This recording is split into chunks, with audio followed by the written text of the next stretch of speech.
সুমন একাডেমির ইউটিউব চ্যানেলে সবাইকে স্বাগতম।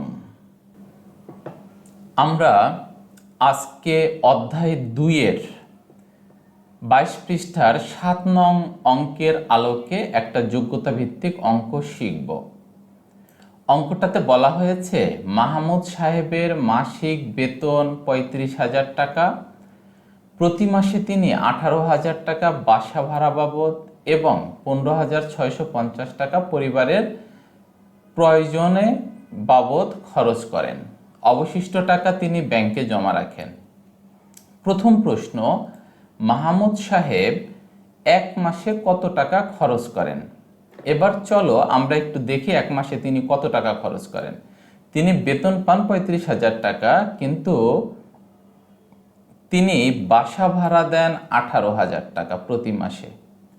তাহলে মাহমুদ সাহেব প্রতি মাসে বাসা ভাড়া দেন 18,000 টাকা এবং পরিবারের প্রয়োজন বাবদ, অন্যান্য প্রয়োজন যে কোনো প্রয়োজন হতে পারে, এই প্রয়োজন বাবদ তিনি খরচ করেন 15,650 টাকা। এবার বলছে অবশিষ্ট টাকা ব্যাংকে জমা রাখেন। প্রশ্ন হলো যে এক মাসে কত খরচ করেন। তাহলে এক মাসের খরচ হলো দুইটা, এক হলো তিনি বাসা ভাড়া দেন আর অন্যান্য প্রয়োজনে খরচ করেন। তাহলে তিনি এক মাসে মোট কত টাকা খরচ করবেন, এই দুইটা যদি আমরা যোগ করে দিই তাহলেই পেয়ে যাব তিনি এক মাসে কত টাকা খরচ করবেন। চলো তাহলে আমরা বাসা ভাড়া বাবদ এবং অন্যান্য প্রয়োজনে খরচটা যোগ করে দিই। চলো আমরা অঙ্কটা একটু সাজিয়ে নিই। আমরা প্রথমে লিখব মাহমুদ সাহেব প্রতি মাসে বাসা ভাড়া দেন 18,000 টাকা, পরিবারের প্রয়োজনে খরচ করেন 15,650, আর আমরা যদি যোগ করি অর্থাৎ 0,0,5-এর 5, তারপরে 6-এর 6, 8 আর 5 14, 8 আর 5 13, 3 হাতে 1, 1 আর 1 2 আর 1 3, অর্থাৎ এক মাসে তিনি মোট খরচ করেন 33,650 টাকা। আমরা পেলাম তিনি এক মাসে খরচ করেন 33,650 টাকা। দ্বিতীয় প্রশ্ন হয়েছে তিনি এক মাসে কত টাকা জমা করেন। এবার আসো যে তিনি বলছেন যে অবশিষ্ট টাকা তিনি ব্যাংকে জমা করেন। অবশিষ্ট মানে কি? মানে হলো তিনি এক মাসে বেতন পান 35,000 টাকা আর তিনি এক মাসে খরচ করেন 33,650 টাকা। এবার যে টাকা বাকি থাকে ওই টাকা জমা করেন। তাহলে জমা করেন কত? তার বেতন থেকে যেই টাকা খরচ করে ওই টাকা বাদ দিলেই আমরা পেয়ে যাব তিনি কত টাকা জমা করেন। চলো তাহলে অঙ্কটা সাজিয়ে ফেলি। অর্থাৎ মাহমুদ সাহেবের মাসিক বেতন 35,000 টাকা, এক মাসে খরচ করেন 33,650 টাকা, সুতরাং তিনি জমা করেন এক মাসে, আমরা বিয়োগ করব 0,0,5 আছে 10 হবে 5 হলে হাতে 1, 6 আর 1 7, 7 আছে 10 হবে 3 হলে হাতে 1, 3 আর 1 4, 4 আছে 5 হবে 1 হলে 3 আর 3 মিলে যায়। তাহলে এক মাসে তিনি জমা করেন 1350 টাকা, অর্থাৎ এক মাসে জমা করেন 1350 টাকা।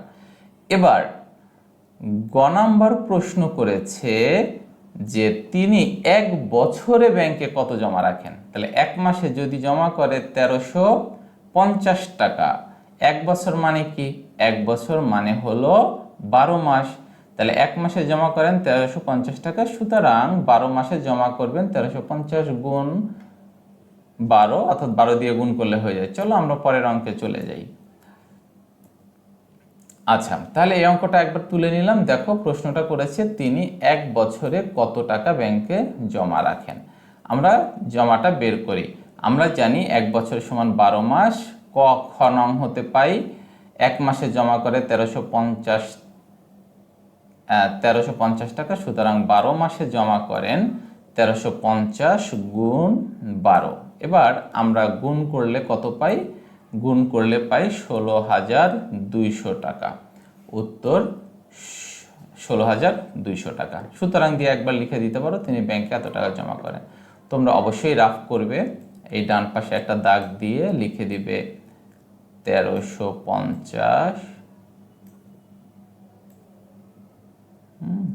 1350 গুণ হলো 12। ওকে, এবার গুণ চিহ্ন দিয়ে দাও, এখানে গুণটা করে ফেলো। 2 শূন্যর 0, 5 2 10, শূন্য হাতে 1, 3 2 6 আর 1 7, 2 1 2। ওকে, এবার এক ঘর বাদ দাও। 0 1 শূন্যর 0, 5 1 5, 3 1 3, 1 1 1। এবার যোগ করে দাও, যোগ করলে কত থাকে? 0 0 7 5 12, 2 হাতে 1, 3 2 5 আর 1 6 1, এই 16,200 টাকা। এভাবে তোমরা পাশে রাফটা করে দিবে। আশা করি অঙ্কটা বুঝতে পেরেছ। চলো আমরা পরের অঙ্কে চলে যাই। পরের অঙ্কটা বলেছে যে বাজারে প্রতি কেজি বাসমতি চাল 240 টাকা। প্রতি কেজি মানে কি? 1 কেজি বাসমতি চাল 240 টাকা, এবং প্রতি কেজি মুগ ডাল 120 টাকা। প্রতি কেজি মানে 1 কেজি। আমরা 5 কেজি চাল এবং 3 কেজি ডাল ক্রয় করি। আমরা চাল কিনি 5 কেজি, 1 কেজি চালের দাম 240 টাকা, আর ডাল কিনি 3 কেজি, 1 কেজি ডালের দাম 120 টাকা। কিনে কি করি? বিক্রেতাকে 2000 টাকা দেয়। এখন প্রশ্ন হচ্ছে 1 কেজি চালের দাম কত, 5 কেজি চালের দাম কত? তাহলে 5 কেজি বের করতে হলে আমাকে 1 কেজির দাম জানতে হবে। 1 কেজি চালের দাম 240 টাকা। তো 1 কেজির দাম 240 হলে 5 কেজির দাম কত? চলো আমরা একটু বের করে ফেলি। তাহলে 1 কেজি চালের দাম 240 টাকা, সুতরাং 5 কেজি চালের দাম 240 গুণ 5। এবার গুণ করে দাও। 5 শূন্যর 0, 4 5 20 0, হাতে 2, 5 2 10 2 12, অর্থাৎ 1200 টাকা। ওকে, তাহলে উত্তর 1200 টাকা। এবার খ নম্বর প্রশ্নে বলেছে 3 কেজি ডালের দাম কত? আচ্ছা, 1 কেজি ডালের দাম কত? 1 কেজি ডালের দাম 120 টাকা। তাহলে 1 কেজি ডালের দাম 120 টাকা হলে 3 কেজি ডালের দাম 120 গুণ 3। চলো আমরা অঙ্কটা সাজিয়ে ফেলি। 1 কেজি ডালের দাম 120 টাকা, সুতরাং 3 কেজি ডালের দাম 120 গুণ 3। ওকে, এবার আমরা গুণ করে দিই, কত হয়? 3 শূন্যর 0, 3 2 6, 3 1 3, অর্থাৎ 360 টাকা। তাহলে আমরা পেলাম 3 কেজি ডালের দাম 360 টাকা। আর এই অঙ্কটা হচ্ছে তোমাদের বইয়ের পৃষ্ঠা 22-এর, হ্যাঁ, পৃষ্ঠা 22-এর 6 নং প্রশ্নের আলোকে, অর্থাৎ অধ্যায় 2-এর পৃষ্ঠা 22-এর 6 নং অঙ্কের আলোকে এই যোগ্যতা ভিত্তিকটা অঙ্কটা তৈরি করা হয়েছে। আচ্ছা, তাহলে এটা হচ্ছে 19 নম্বর যোগ্যতা ভিত্তিক। তোমাদের সিরিয়ালি 1 থেকে আমরা যোগ্যতা ভিত্তিক অঙ্ক দিয়ে এসেছি, এটা হলো 19তম অঙ্ক যোগ্যতা ভিত্তিক। হ্যাঁ, তাহলে আমরা 3 কেজি ডালের দাম পেয়ে গেলাম। এখন প্রশ্ন হচ্ছে গ নাম্বার, কত টাকা ফেরত পাবো? আচ্ছা দেখো, তুমি বিক্রেতাকে 2000 টাকা দিয়েছো। আচ্ছা, বিক্রেতাকে দিয়েছো 2000 টাকা, সে কত ফেরত দিবে? সে চালের দাম আর ডালের দাম রেখে বাকি টাকা ফেরত দিবে। তাহলে চালের দাম আর ডালের দাম কত? চালের দাম 1200 টাকা আর ডালের দাম 360 টাকা। এবার আমাদের কি করতে হবে? 1200 টাকা আর 360 টাকা যোগ করব। যোগ করে 2000 থেকে বিয়োগ দিলেই আমরা পেয়ে যাব যে আমরা কত টাকা ফেরত পাবো। কারণ 2000 থেকে বিয়োগ দিব কেন? 2000 টাকা আমি বিক্রেতাকে দিয়েছি, আর চালের দাম 1200 টাকা, ডালের দাম 360 টাকা, এই জন্য এই দুইটাকে যোগ করব। ওকে, চলো পরের অঙ্কে। তাহলে আমরা কত টাকা ফেরত পাবো অঙ্কটা একবার তুলে নিলাম। এবার আমরা সমাধানটা করে ফেলি। আমরা ক নং থেকে পাই চালের দাম এত টাকা, খ নং হতে পাই ডালের দাম এত টাকা। এবার সুতরাং 5 কেজি চাল ও 3 কেজি ডালের মোট মূল্য কি? 1200 টাকা, আর হলো 360 টাকাকে আমরা যোগ করে দেব। তাহলে যোগ করে দিলে কত হয়? 1560 টাকা। অর্থাৎ আমরা 1560 টাকার চাল এবং ডাল ক্রয় করেছি আর বিক্রেতাকে দিয়েছি 2000 টাকা, তাহলে ফেরত কত দিবে চলো বের করে ফেলি। তাহলে বিক্রেতাকে দেওয়া হলো 2000 টাকা আর চাল ও ডালের মোট মূল্য 1560 টাকা।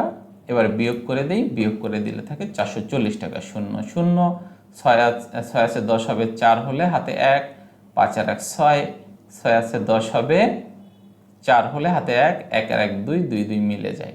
তাহলে ফেরত পাবো কত 440 টাকা ফেরত পাবো, অর্থাৎ উত্তর 440 টাকা। আশা করি তোমরা অঙ্কটা বুঝতে পেরেছো। যদি অঙ্কটা বুঝতে অসুবিধা হয় তাহলে অঙ্কটা টেনে আরেকবার দেখবে, আর অঙ্কটা বুঝতে পেরেছো কিনা কমেন্টস করে জানাবে। তো অনেক ধন্যবাদ অঙ্কগুলো দেখার জন্য, এবং বুঝতে পারছো কিনা আমাকে জানাবে। পরবর্তী অঙ্কগুলো দেখার আমন্ত্রণ জানিয়ে শেষ করছি। আল্লাহ হাফেজ।